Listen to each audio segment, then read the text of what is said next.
다들 잘 지내고 계신가요? 잠은 잘 주무시나요? 혹시 새벽에 자주 깨진 않으세요? 삶이 무료해지고 아무것도 재미없게 느껴지진 않으신가요? 제가 요즘 그렇거든요. 오늘은 스탠퍼드 의과대학 신경생물학 교수인 앤드류 휴버맨이 우울증과 주요 우울장애에 대해 이야기한 내용을 함께 보겠습니다. It is the number 4 cause of disability. A lot of people miss work, miss school, and before then likely perform poorly in work or school due to major depression. First of all, there tends to be a lot of grief. There tends to be a lot of sadness. That's no surprise.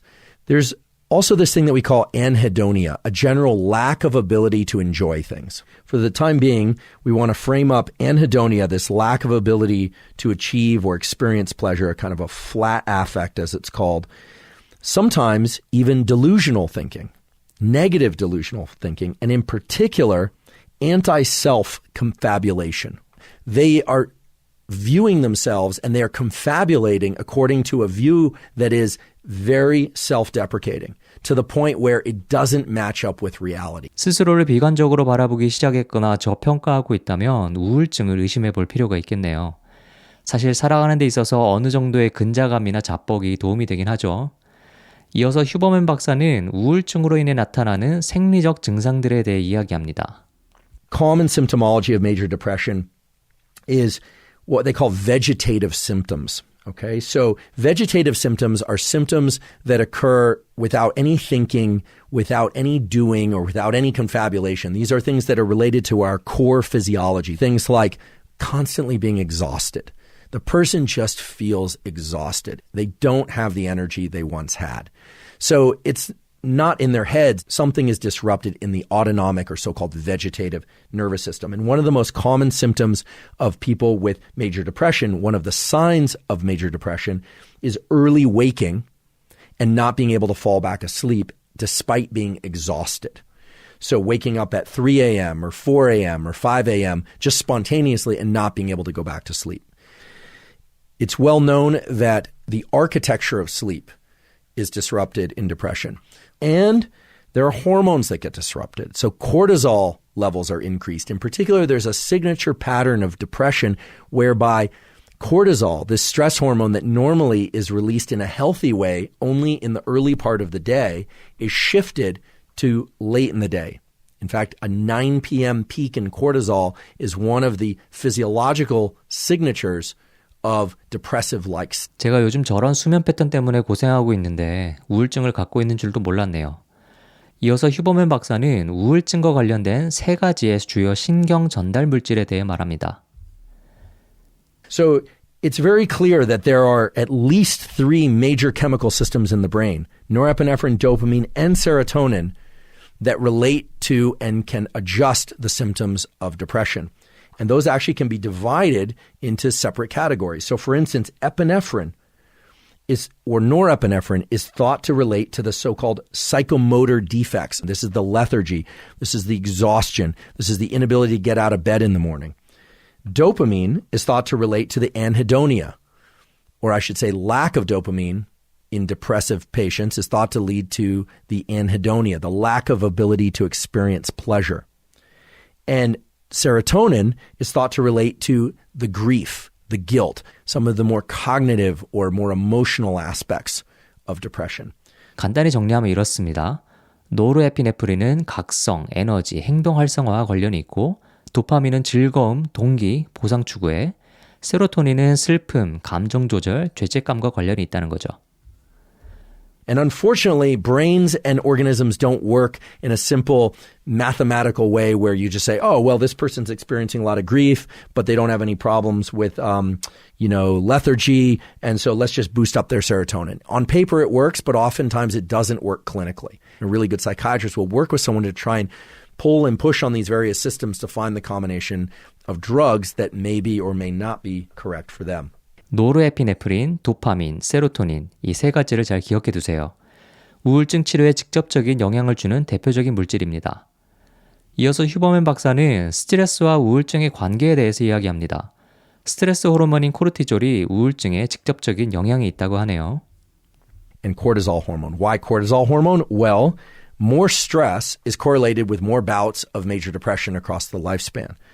How many bouts? Well, it turns out that as you go from having 1 to 2 to 3, well, when you hit 4 to 5 bouts of really intense stressful episodes in life, these tend to be long-term stressful episodes, your risk for major depression goes way up. And that's because the stress system is associated with the release of cortisol. The cortisol system can dramatically impact the way that these different neuromodulators, dopamine, norepinephrine, and serotonin function.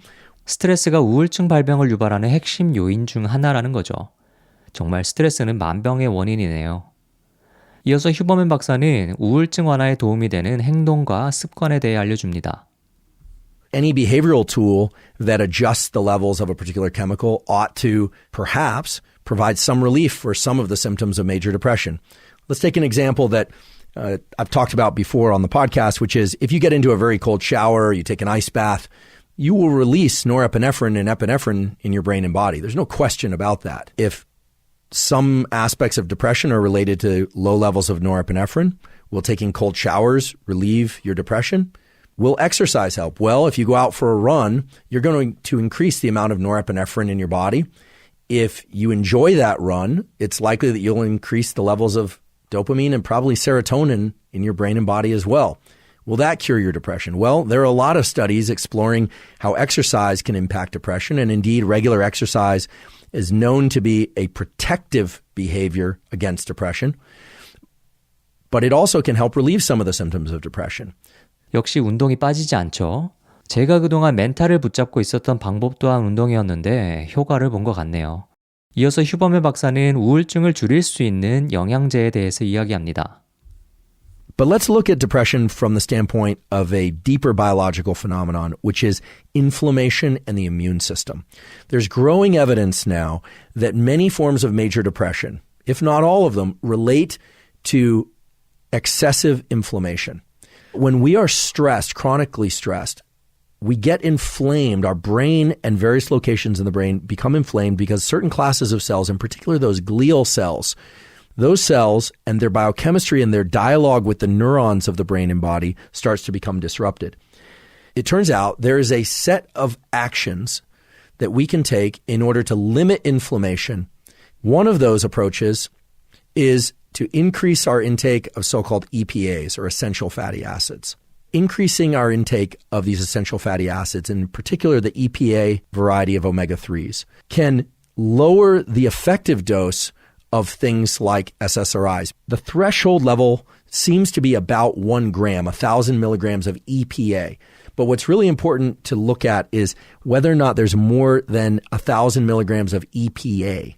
운동과 EPA가 같은 생화학적 경로를 통해 우울증에 작용한다는 건데요. 이는 항우울제의 작용 원리와 같은 경로라고 합니다. 특히 EPA는 SSRI와 같은 항우울제의 사용량을 줄일 수 있게 도와준다고 하죠. 휴버맨 박사는 운동과 EPA가 우울증 완화에 효과가 있는 이유가 심리적 효과 때문이 아니라고 말합니다. 논문들을 통해 이러한 결과가 명확히 생화학적 경로를 기반하고 있음을 보여준다고 설명하죠. 앞으로 오메가3 살 때 EPA 함량이 1000mg 이상인지 잘 보고 사면 되겠죠?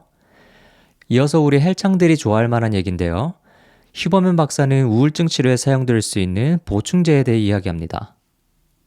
Now I want to talk about something that, at least for me, was quite surprising when I first learned about it for sake of treatment of mood disorders, and that's creatine. Creatine has a number of very important functions throughout the body.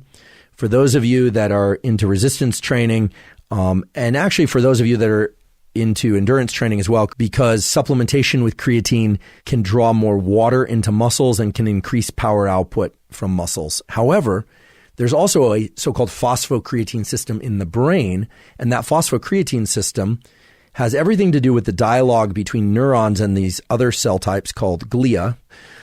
But the phosphocreatine system in the forebrain in particular, in the front of our brain, has been shown to be involved in regulation of mood and some of the reward pathways, as well as in depression. The American Journal of Psychiatry in 2012 published a study which was a randomized double-blind placebo-controlled trial of oral creatine monohydrate. And what it found is that it could augment or enhance the response to a selective serotonin reuptake inhibitor in particular in women with major depressive disorder. So, like EPA, creatine supplementation seems to either lower the required dose of SSRI that's required to treat depression or can improve the effectiveness of a given dose of SSRI. 크레아틴의 근성장 말고도 이런 놀라운 효과가 있었다니 역시 운동과 보충제는 만능에 가까운 해결책이 아닌가 싶네요. 하지만 어디까지나 SSRI와 같은 항우울제의 효율을 높여주는 역할이지 직접 우울증을 치료할 수 있다는 뜻은 아닙니다. 마지막으로 휴버맨 박사는 즐거움을 과도하게 쫓지 말라고 말합니다. 아마도 약물 남용을 염두에 두고 말한 것 같아요. 과도한 자극은 무감동증과 우울증으로 이어질 수 있기 때문이죠. 대신 운동을 통해 우리 몸의 노르에피네프린을 건강하게 올리라고 조언합니다. 과도한 자극을 통해서 아드레날린과 도파민만 쫓지 말고 적절한 움직임을 통해서 건강한 각성 상태와 에너지 레벨을 유지하라는 거죠. 그리고 중증 우울증 환자들은 애초에 이런 활동을 할 에너지나 의지가 없기 때문에 반드시 치료를 받아야 한다고 합니다. 그럼 오늘도 건강하게 마인드 벌크업 합시다.